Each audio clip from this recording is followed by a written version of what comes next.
Kumbla toll പ്ലാസയ്ക്കെതിരെ ശക്തമായ പ്രതിഷേധമുയരുന്ന സാഹചര്യത്തിൽ ഇന്ന് രാവിലെ എ.കെ.എം. അഷ്റഫ് എം.എൽ.എയെ പോലീസ് അറസ്റ്റ് ചെയ്ത് നീക്കിയിരിക്കുകയാണ്. കഴിഞ്ഞ ദിവസം രാത്രിയുണ്ടായ സംഘർഷത്തിൻ്റെ പശ്ചാത്തലത്തിലാണ് പോലീസിൻ്റെ നടപടി. എ.കെ.എം. അഷ്റഫ് എം.എൽ.എയോടൊപ്പം ഇവിടെയുണ്ടായിരുന്ന സമരസമിതി പ്രവർത്തകരെയും പോലീസ് അറസ്റ്റ് ചെയ്ത് നീക്കിയിട്ടുണ്ട്. കഴിഞ്ഞ ദിവസം വലിയ രീതിയിലുള്ള ഒരു സംഘർഷമായിരുന്നു ടോൾ പ്ലാസയുടെ ഈ പരിസരത്തുണ്ടായിരുന്നത്.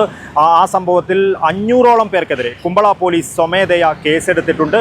അതോടൊപ്പം ടോൾ പ്ലാസയിലെ ജീവനക്കാരുടെ പരാതിയിൽ 25ഓളം പേർക്കെതിരെ ജാമ്യമില്ലാ വകുപ്പ് പ്രകാരവും കുമ്പള പോലീസ് കേസെടുത്തിട്ടുണ്ട്. ഇത്തരത്തിൽ വലിയ രീതിയിലുള്ള സംഘർഷ സാധ്യത നിലനിൽക്കുന്ന സാഹചര്യത്തിലാണ് ഇന്ന് എ.കെ.എം. അഷ്റഫ് എം.എൽ.എയും അതോടൊപ്പം സമരസമിതി പ്രവർത്തകരെയും പോലീസ് അറസ്റ്റ് ചെയ്ത് നീക്കിയിരിക്കുന്നത്.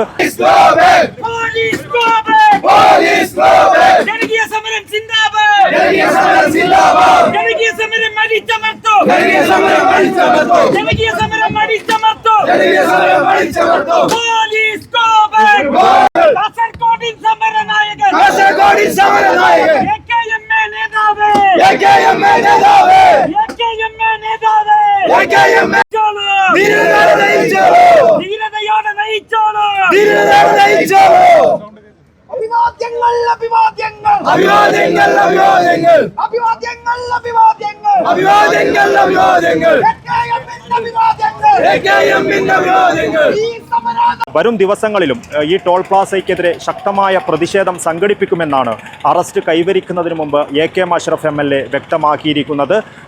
രാത്രിയായാൽ ഇവിടെ കൂടുതൽ ആൾക്കാർ ഈ സമരത്തിന് ഐക്യദാർഢ്യവുമായി എത്തുകയും പിന്തുണയർപ്പിച്ച് വിവിധ യുവജന സംഘടനകളും എത്തുന്ന സാഹചര്യത്തിലാണ് ഇന്നും സംഘർഷ സാധ്യതയുണ്ടാകും എന്ന അറിയിപ്പിനെ തുടർന്നാണ് പോലീസ് ഇത്തരത്തിൽ സമരസമിതി പ്രവർത്തകരെയും എ.കെ.എം. അഷ്റഫ് എം.എൽ.എയും അറസ്റ്റ് ചെയ്യുന്ന നടപടിയിലേക്ക് നീങ്ങിയിരിക്കുന്നത്. എന്തായാലും ഇപ്പോൾ ഇവിടെ ഒരു ആളൊഴിഞ്ഞ അവസ്ഥയാണ് ഇപ്പോൾ ഇവിടെ കാണുവാൻ വേണ്ടി സാധിക്കുന്നത്. സമരസമിതി പ്രവർത്തകരെയും എ.കെ.എം. അഷ്റഫ് എം.എൽ.എയും അറസ്റ്റ് ചെയ്യുന്ന വിവരമറിഞ്ഞ് നിരവധി പേരെത്തിയെങ്കിലും അവരെയെല്ലാം പോലീസ് പിരിച്ചുവിടുന്ന അവസ്ഥയാണ് ഇവിടെ കാണുവാൻ വേണ്ടി സാധിച്ചത്.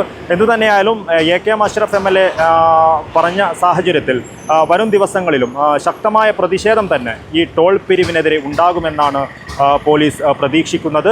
അതിൻ്റെ പശ്ചാത്തലത്തിൽ വൻ സുരക്ഷാ സംവിധാനമാണ് ഇവിടെ പോലീസ് ഏർപ്പെടുത്തിയിരിക്കുന്നത്. ക്യാമറമാൻ ചേതൻ നായിക്കിനൊപ്പം ബൈജു രാവൺ, KCN ന്യൂസ്, കാസർഗോഡ്.